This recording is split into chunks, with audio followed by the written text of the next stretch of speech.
and we had to wait him out. He was gone all night, and my wife and I couldn't sleep. We were so worried. He did come back. So I told TU again, accidents happen, but please don't leave the door open. We didn't sleep last night. He goes, I didn't leave the door open. Yes, you did. We saw it on the cameras. No epaligi. This becomes a pattern. A while later, he tells my wife he wants to get sober, that he only drinks to stop the pain and the seizures. So his drinking was way worse than we understood when we agreed to this. Okay, let's help. We read up, set him up on a slow 2-week taper down to sober. We poured his shots, tracked his intake by weight, went the whole 9 yards. I even built a little app so we could all log and see the data. I'm not really a data guy, he says, and won't use it. Fine. He didn't make it one full sober day before he was sneaking booze into the house, and he binged after the taper and ended up in the hospital for a few days. My wife was already over it, and it had only been 4 or 5 weeks. But I said we should support him and go see him. She has hospital trauma from her mom, but she agreed. We called to ask if we should bring anything, a snack or a book. He wanted a nicotine vape. I said no because he could get kicked out if they caught him, and he complained. I told him I'd pick one up and have it waiting when he finished detox. The whole visit was just him complaining that I didn't bring the vape.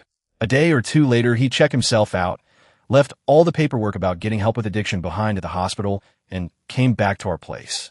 True to my word, I'd already bought him 2 vapes. While he was gone, we cleaned his room and found 12 empty vodka bottles, some of them 1 to 2 liter, everywhere.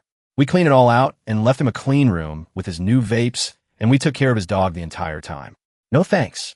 If anything, more complaints. The free food and drinks aren't to his liking. Too many cameras. Too many animals. Blah, blah, blah. He stopped doing chores at all after week 4 or 5. On the bathroom, he did 2 small pieces of tile that needed rel aid, left air pockets under them, and grouted over it anyway.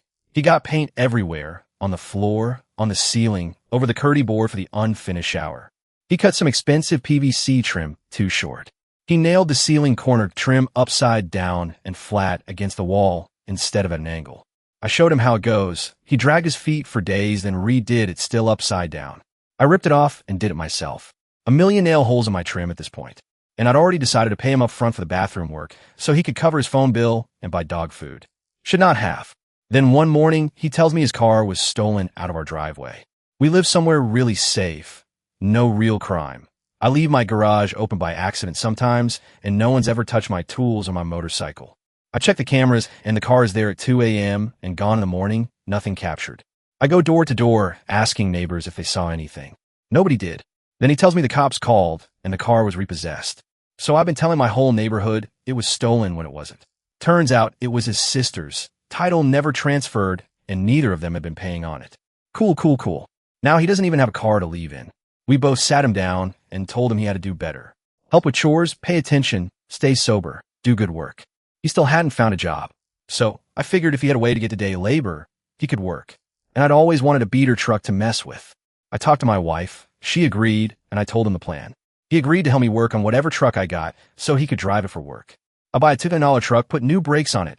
New ABS, no AC, but a good truck.